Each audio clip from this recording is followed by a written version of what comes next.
They got it right, you know. Well, in part they did. The whole heaven and hell when you die thing.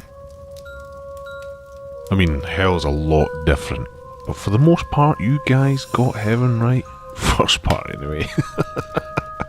Let me explain. So you're born, you live, and you die. Now when you die, at that exact moment, we decide what's going to happen to you. And we have three options. We can send you to heaven, we can give you nothing, or we can give you the repeat. Let's call that part hell, just to make it easier for you.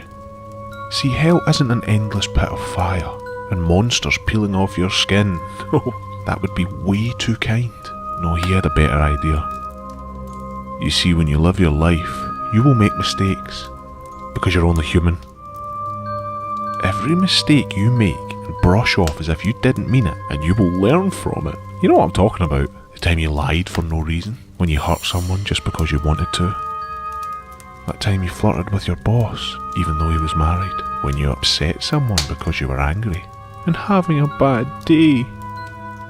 When you didn't go to work when nothing was wrong with you. When you broke something and didn't tell anyone.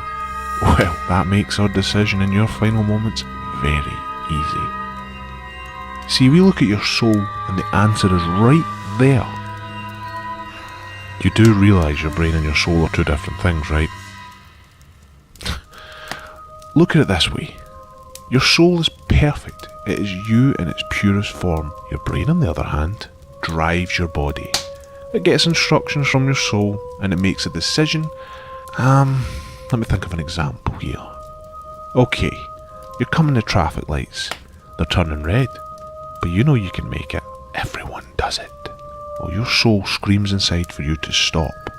That's the rules. You stop when it's red. And your brain will decide at that moment if it will listen. For some it listens, for others it doesn't. Think about it.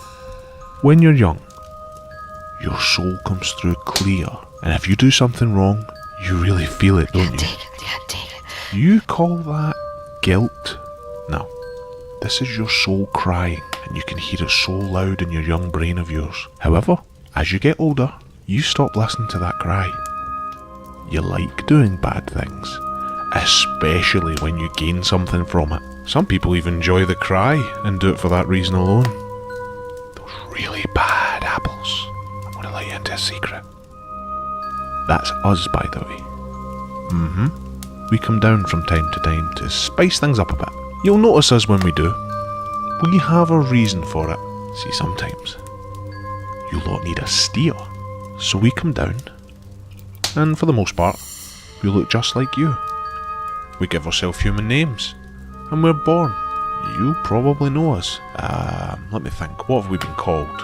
Theodore, John, Edward, Jeffrey, and more. And we do things that terrify you.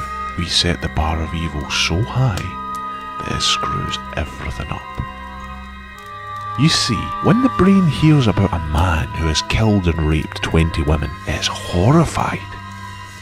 But deep down, it also feels better about itself. So as long as it doesn't do anything like that, it can hold itself up as being a good, respectable human being, downplaying any evil it has ever done. And this is exactly what we want. By the end of your life, your soul is a mess. It's been ignored and unhappy for so long. So we repeat. We will pick a random moment in your life and make you do the same mistakes again. Yeah, sometimes you change it up, but you still make the same mistakes again and again and again and again. We just keep the repeat going. You right now listen to this. You will no doubt be in one of your repeats. Because let me tell you, no one gets a pass first time.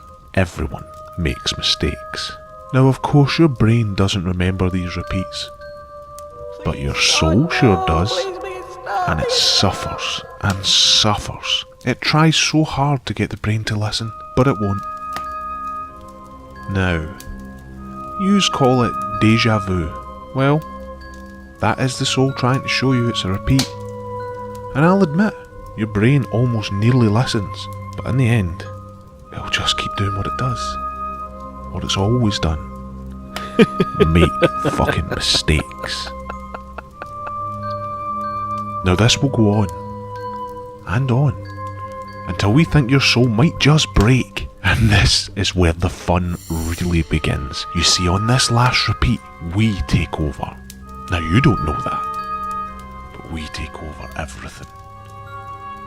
We make all the correct decisions. No lies, nothing. You will be the perfect version of yourself, and your soul will rejoice at this happiness, and you will die having lived the best life you could possibly do. After that, surely we only have one option. We have to send you to heaven. It's everything your soul ever wanted. It's happiness, it's perfect, it's paradise. You meet your maker and he is everything you wanted. You are home, you are complete, and with no brain to take you in the wrong directions, you are fully and truly happy. For the first billion years or so, you see, this is his greatest creation. He made heaven this perfect place and told you if you live a good life, you will spend eternity with him. Think about that. No. Really think. What does eternity mean? Forever?